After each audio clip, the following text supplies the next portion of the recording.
What's happening, everybody? Once again, this is me, Stuart Knight, author of the books Marginalizing White Supremacy, Poetic Visions, A Steep Mister for a Sister, and of course the book, The Spirit the World Has Forgotten. And first up, I'd like to give thanks to all the people who have decided to subscribe to my channel recently. I think it's been like 3 or 4 people. It's very greatly appreciated. And if you find the videos to be informational, please share them with others. You know, the time has come for, Black people to really try to get their heads together and establish a society for ourselves, and so that way we can leave a good, proper lineage for our children and overcome, the adversities that we have been that has been placed upon our heads. Let's do our best and do our things. But today, I want to speak about the negation of the Black male image in society. Now, what I mean by that is that whenever something concerning Black men is being spoken about, whether it be from Western media, whether it be from, general conversation amongst some Black men, and whether it be especially, and unfortunately, when it comes to conversations concerning Black men from Black women, the overall, the overall cadence of the language is one that is detrimental to the Black male image. And there's a reason for this. There's a historical reason for this. Now, at the outset of a concept called scientific racism, which was put forth, I think, during the early 1800s on to about the late 1800s, from about maybe 1810 to possibly 1850s. There was a notion put out there about the supremacy of the Western ethnic image. I'm kind of going to change that because, I might do a video on that one day soon, instead of characterizing it as white supremacy, because seeing that, the Western ethnic supremacists of today are starting to make the term white supremacy or attempting to classify the term white supremacy as being some form of hate speech. They're just doing what they're supposed to do. The notion was put forth by scientific racism that Black people as a whole, not just Black men, were an inferior race based upon skull measurements, and those skull measurements being a sign of a lack of intelligence, in skull measurements and skull shape and brachiocephalic and daciocephalic, whether you got a big forehead, if your head is round or if your head is slim, and how, the circumference of it and everything, it has its basis, but it doesn't really have no meaning because it was all put forth simply to uplift or exalt, the Teutonic or the what would be today present day Germany. It was put forth to exalt the white male image. Well, from that scientific racism came notions, especially considering that the Black men are the biggest threat to Western ethnic supremacy. Since Black men are its biggest threat, certain language is put forth about, the inhuman behavior patterns of Black men. It was also done against Black women also, but today we're going to talk about Black men. Certain the character was put forth that Black men were, rapists, beasts, unintelligent, monkeys, how should I say, thieves, and basically just generally a weak, race, a weak, feckless, personage of humanity. This image was put forth by Black men.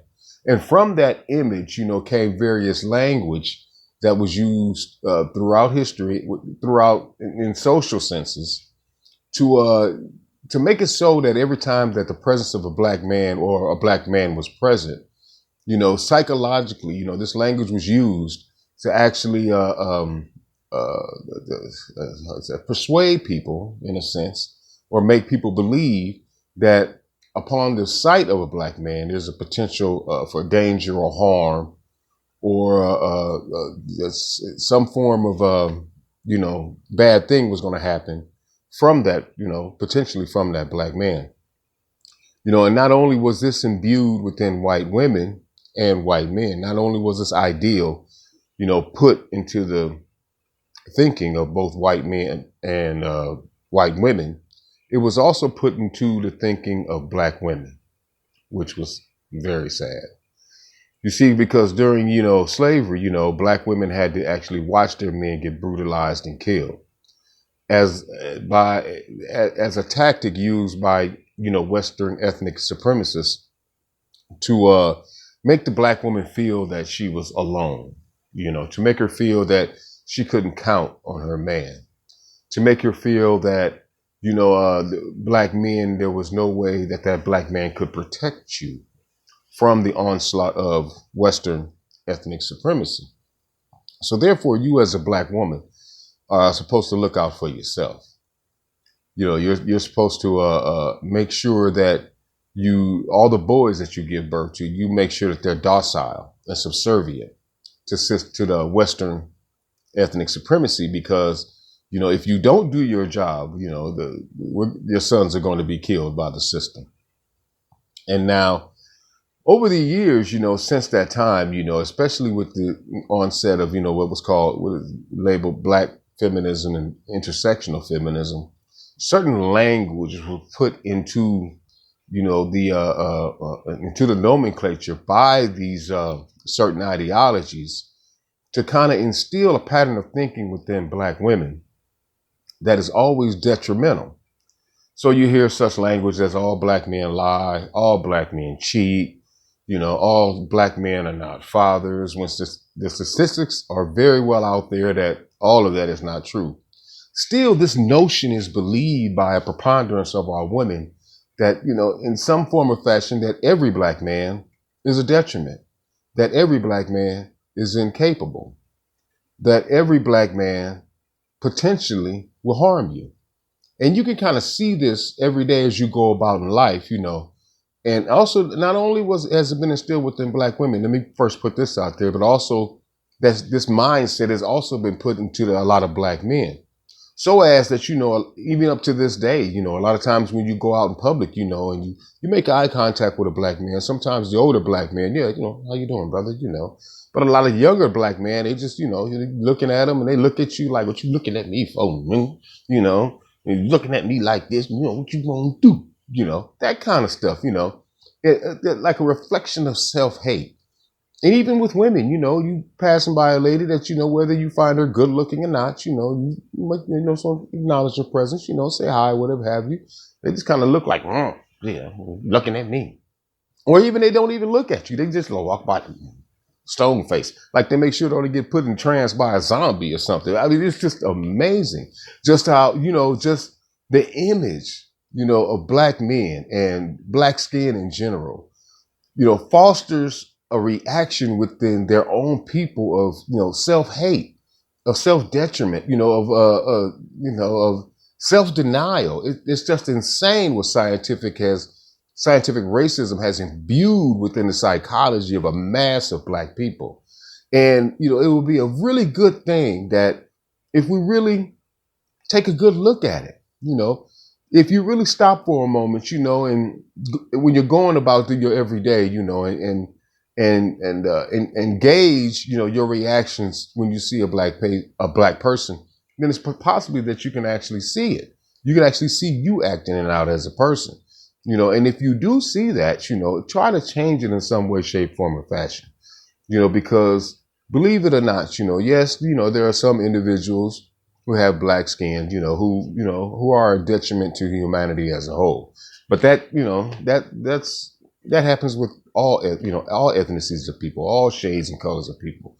So that's, that's nothing, to be sensationalized as only being a product of black males, because this society as a whole, as I ain't gonna say as a whole, as the Western ethnic supremacists wish to happen, is to destroy, black men, to keep black men in a subservient position, so as that many black men cannot economically take care of themselves. Many of black men cannot economically take care of their families. Many of black men do not have do not gain the desire to want to educate themselves more, because they feel like they do so, they're going to be punished. Not only punished by white men, in a sense, to a degree, punished by their own women also.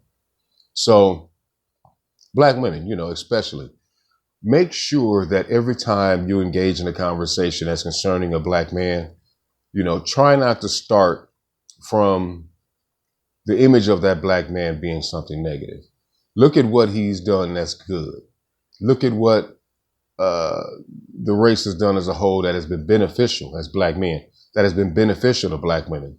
Like not too long ago, I was watching a documentary about a tank battalion of all black men during World War II, who were the Panthers, who were sent off to war, and had to, off in France, liberating the small hat folks from Nazis, and these men were tasked by the Western ethnic supremacists to fight in the field for more than 180 straight days. That's 6 months. You see, those Western ethnic supremacists, they set them brothers up for failure. They try to set them up for failure. 180 days in the field straight, fighting for a nation they couldn't even sit down and get a cup of coffee in a restaurant in the process of liberating small hat folks. And historically, these men have not been acknowledged. The lives that they sacrificed, all the sacrifice that they gave, for the ethnic image of this society, all for naught. Most of these men were not rewarded. The tank, I can't remember the exact number, but a tank battalion labeled the Panthers during World War II. Great men. These are the type of things, these are the type of historical basis analogies. All the black men who have died, fighting against Western ethnic supremacy in the society, who have died, many of the black men every day who get up and go to work 35, 40 years to secure households for their families and for their wives. And many of the black men who toiled, through scientific racism, through Western ethnic supremacy over the years to leave, a home for Big Mama, that absolutely get no credit for having done that, for having made that sacrifice. Fathers who gave their best, might not have been, the best at extending love and care, but they damn sure made sure that they provided a household. They made sure that they provided a stability for their children. They gets no credit. They don't even talked about good. Everything is always talked about when you talk about them, in an ill manner. Let's stop that. Let's really take a look at that and stop doing that. Black men and especially black women. Look at the good sacrifices that most black men make every day, to make sure that we still continue on as a people. Not everything is negative about the black male image. So let's take a look at that, recognize it, and try to change such behaviors in our everyday lives, so that maybe one day the first thing that comes out of a person's mouth, especially a black woman's mouth, when a black man is spoken of, is that man endured a lot to make sure I was comfortable. Or that man, he really tried to give me insight on the world to make things easier for me. That man, although he may be troubled, he still kept trying. He still kept moving forward to do his best.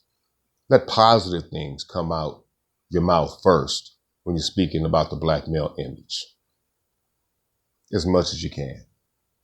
Well, Hopefully I got that notion apart. Hopefully I got that together or whatever. I ain't the best at it, but I'm going to keep trying.